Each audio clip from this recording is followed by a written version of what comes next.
Verona. For a while I take my leave in Padua. Yay! To see my best beloved friend Hortensio. Sir Agrumio, knock, I say. Knock? Knock, sir. Who should I knock? Has any man repulsed your worship? Villain, I say knock me here soundly. Knock you, sir? Why, sir? Who am I, sir, to knock you here, sir? Villain, I say knock me at the gate and rap me well, or I will knock your knave's pate. My master has grown quarrelsome. Knock first, and then I know whom I come to get the worst. Help, masters, help! My master's gone mad!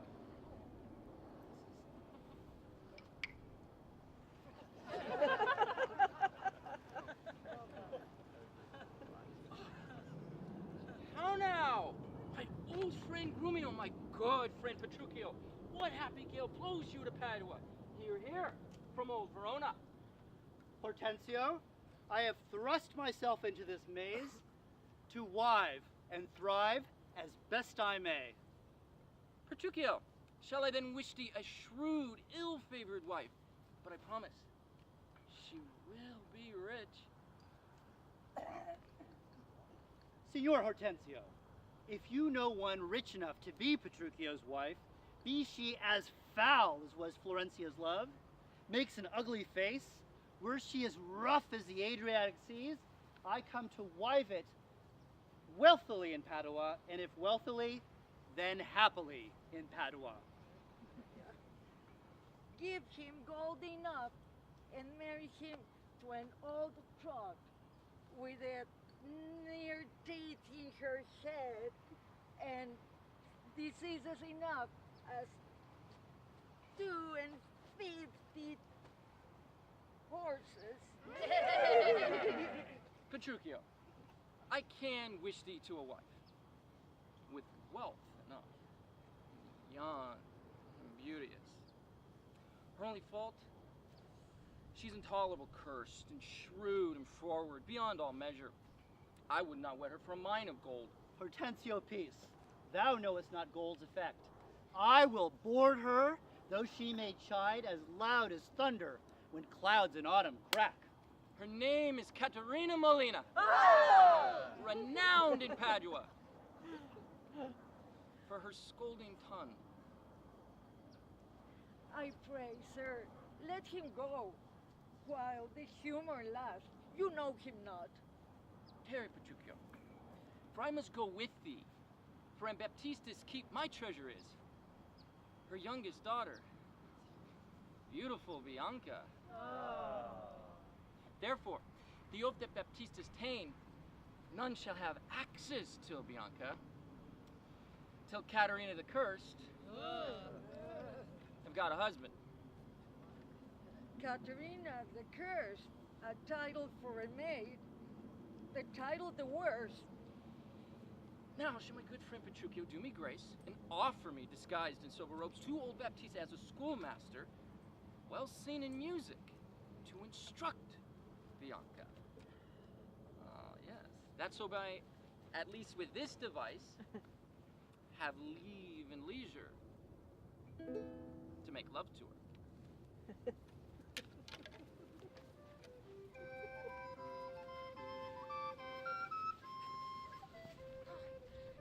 Good sister, please untie my hands. I'll put them off myself, or whatever you will command me will I do.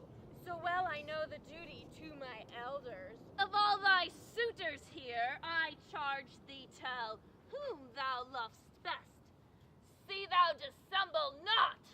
Believe me, sister, of all the men alive, never have I yet beheld that special face which I could fancy more than any other. I prithee, Sister Kay, untie my hands! Oh! How now, dame? Whence grows this insolence? Bianca, stand aside. Poor girl, she weeps.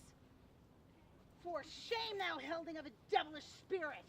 Why doth thou harm her who ne'er did harm thee? Her silence flouts me, and I'll be revenged! What? In my sight? Bianca, get in.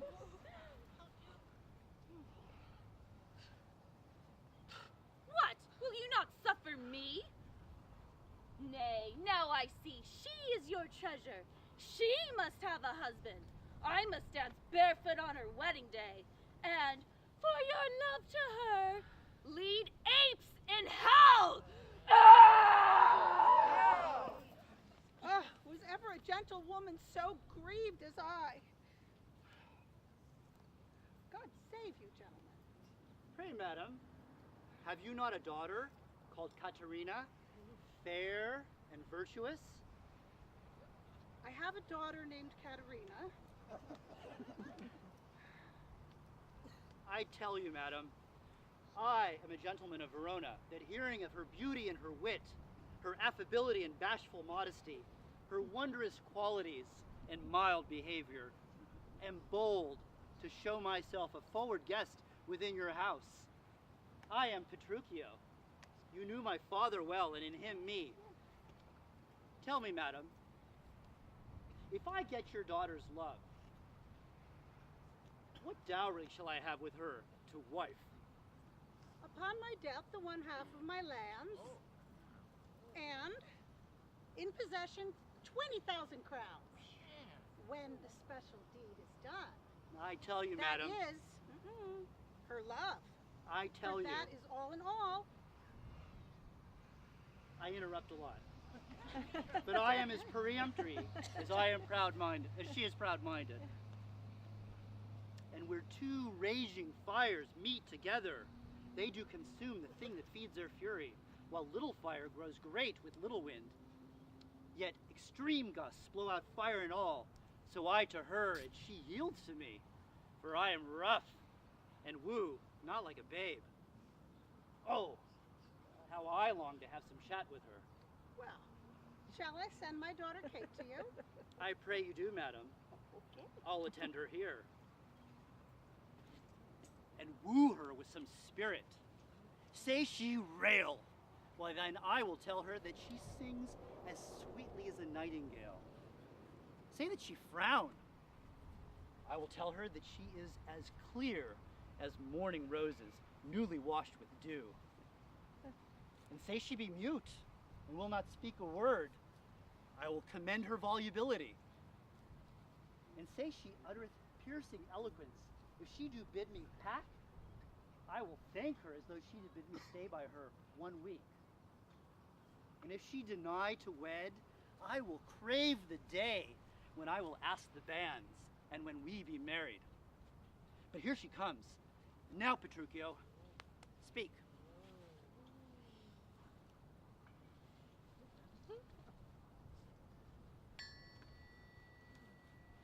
Come on, Katerina, you got this. Come on, you got this. It's nothing. Good morrow, Kate, for that's your name I hear. Well, have you heard? But something hard of hearing. They call me Katerina. That do talk of me. You lie in faith, for thou art called Kate, and bonny Kate, and sometimes Kate the Cursed.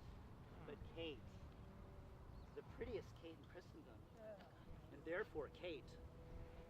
Hearing thy mildness praised in every town, thy virtue spoken of, and thy beauty sounded, myself am moved to woo thee for my wife. Moved in good time. Let him that moved you hither remove you hence.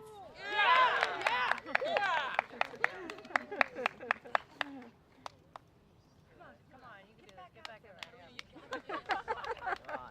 I knew you at the first. You were immovable. Why, what's a movable? A joint stool.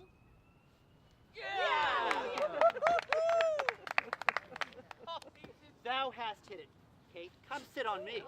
Asses are made to bear, and so are you. Women are made to bear, and so are you. Come, wasp. You've little faith. You're far, far too angry. If I be waspish, best beware my sting. Yeah! Got him again!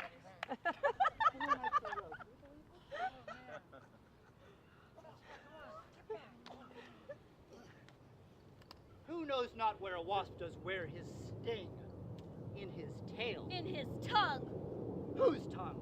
yours if you talk of tales, and so farewell. What? With my tongue in your tail, Kate? Come again.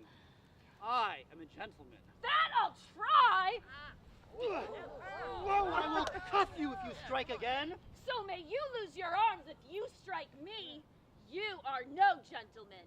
And if no gentleman, why then no arms. A herald, Kate? Oh, put me in thy books. What is your crest? A coxcomb? A combless cock. And so Kate will be my hen.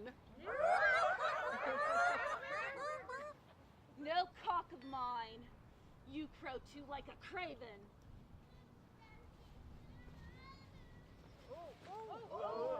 Come on, Katerina, come on. Let me go! No, not a whit. I find you passing gentle.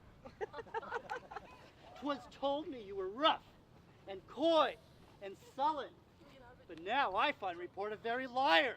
For thou art pleasant, gamesome, passing courteous, but slow in speech. Oh!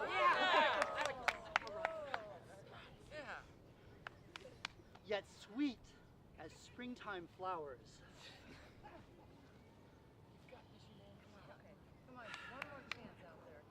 Where did you study all this goodly speech?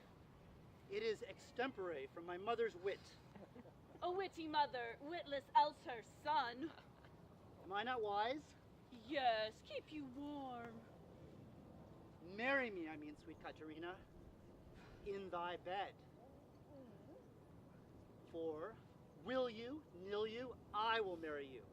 For I am he who am born to tame you, and take you from a wild Kate to a Kate conformable as other household Kates. Give me thy hand. I will into Venice.